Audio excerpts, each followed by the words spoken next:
இப்ப இந்த தொகுதிக்குன்னு அவங்க சொன்னது, திமுக சொன்னது, வஉசி நகர் மற்றும் கன்னிகாபுரம் போன்ற பகுதிகளில் குழாய் வழியாக குடிநீர் வசதி ஏற்படுத்தி தர மக்கள் கோரிக்கை. அது செய்ய வேண்டிய விஷயம்தான். குடிநீருடன் கழிவுநீர் கலப்பதால் அதனை தடுக்க நடவடிக்கை எடுக்க நீண்ட நாள் கோரிக்கை. புளியந்தோப்பு, ஒட்டேரி உள்ளிட்ட இடங்கள் தாழ்வான பகுதியாக இருப்பதால் மழை காலங்களில் தண்ணீர் குளம் போல் தேங்குவதால் வீட்டை விட்டு வெளியே வர முடியாத நிலைமை என மக்கள் குற்றச்சாட்டு. தெருக்களில் குப்பைகள் தேங்குவதாலும் திறந்த வெளியில் கழிவு நீர் ஓடுவதாலும் கொசு தொல்லை, சுகாதார பாதிப்புகள் அதிகம் உள்ளது. அதிகரித்து வரும் போதைப் பொருள் பழக்கத்தை கட்டுப்படுத்தவும், விக்கிறத அவங்க தானே, போலீஸும் ஒன்னும் பண்ண முடியல, எல்லாமே அவங்களே தானே பண்றாங்க. போலீஸ் கையெல்லாம் கட்டப்பட்டிருக்கு. குற்ற சம்பவங்களை தடுக்கவும் கூடுதல் சிசிடிவி கேமராக்கள் அமைத்து போலீசார் கண்காணித்து நடவடிக்கை எடுக்க மக்கள் கோரிக்கை. திருவிக நகர் பகுதியில் உள்ள அரசு பள்ளிகளில் கட்டிடங்கள் சேதமடைந்து பராமரிப்பின்றி காணப்படுவதாக மக்கள் குற்றச்சாட்டு. திருவிக நகர் தொகுதியில் தெருவிளக்குகள் எரியாத நிலை உள்ளதால் இரவு நேரங்களில் பெண்கள் மற்றும் குழந்தைகளின் பாதுகாப்பு கேள்விக்குறியாக உள்ளது.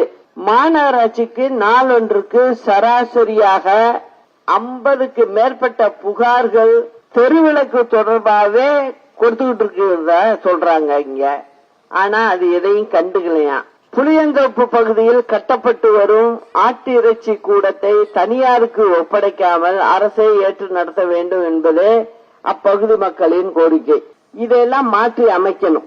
அதுக்கு ஒரு வழி இருக்கு, நிச்சயம் நம்ம செய்வோம்.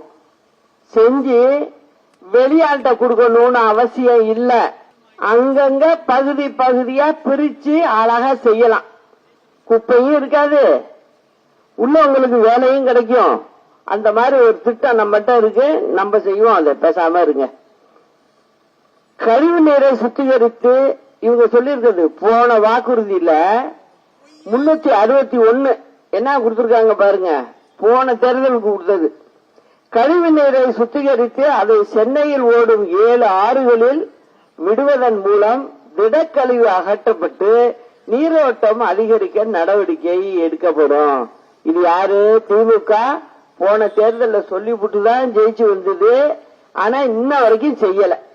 அதே போல வாக்குறுதி எண் 370, சென்னையில் பிரம்மாண்ட விளையாட்டு நகரம் ஒண்ணு நாங்க அமைப்போம்னாங்க. அது என்னாச்சுன்னு தெரியல. எல்லாம் பொய் தான், சும்மா சொல்றதுதான்.